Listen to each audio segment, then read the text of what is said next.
남선 알미우가 지난 금요일에 이어서 두 번째 상한가를 갔네요.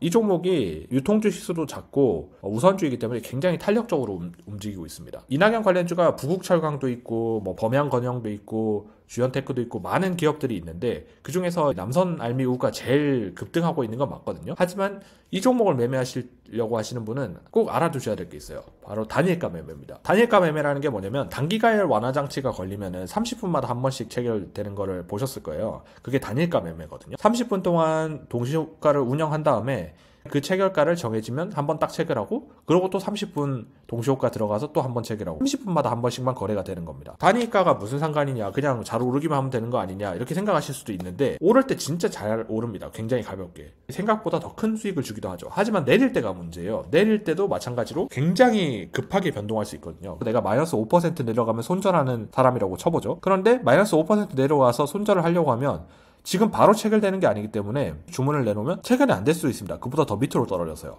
무조건 손절하겠다 생각해가지고 매도를 걸면 5%가 아니라 10%, 20% 손절하게 되는 경우가 생길 수도 있다는 거죠.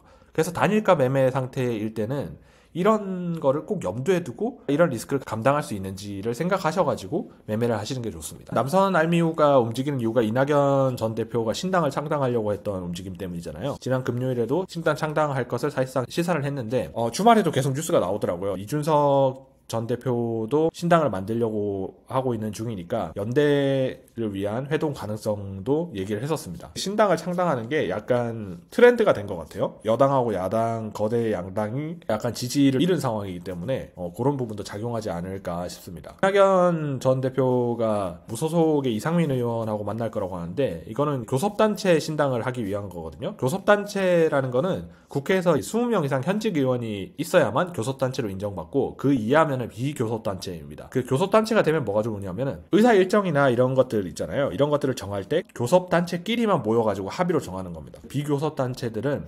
국회의원이더라도 일정들을 정하는데 참여할 수가 없고 정해진 대로 따라야 됩니다. 그런 것들이 차이가 있다는 거. 이낙연 관련주가 급등하는 거를 보고 여러 가지 생각을 하셨을 거예요. 이낙연 전 대표가 지지율이 그렇게 높지 않은 상황인데 창당이 성공적으로 이루어질 수 있을까? 부정적으로 보시는 분들도 있는 걸로 알고 있거든요. 하지만 테마라는 게 결국엔 기대감으로 움직이는 겁니다. 예를 들어서 현실적으로 20석을 확보한다는 의견이 지배적이고 긍정적으로 봤을 때 50석 차지할 수 있다. 이런 식으로 사람들이 생각을 한다고 쳐보죠. 근데 테마주에 바람이 들어오면은 현실적인 건 20석인데 마치 50석이 되는 것처럼 주가가 움직일 수도 있다는 겁니다. 결국에는 이 분위기라는 게 어떻게 형성되느냐 이거를 파악하는 게 굉장히 중요하고 테마는 그게 사실상 전부이기도 합니다. 그런 것들 참고하셔가지고 매매하시면 좋지 않을까 싶습니다. 감사합니다.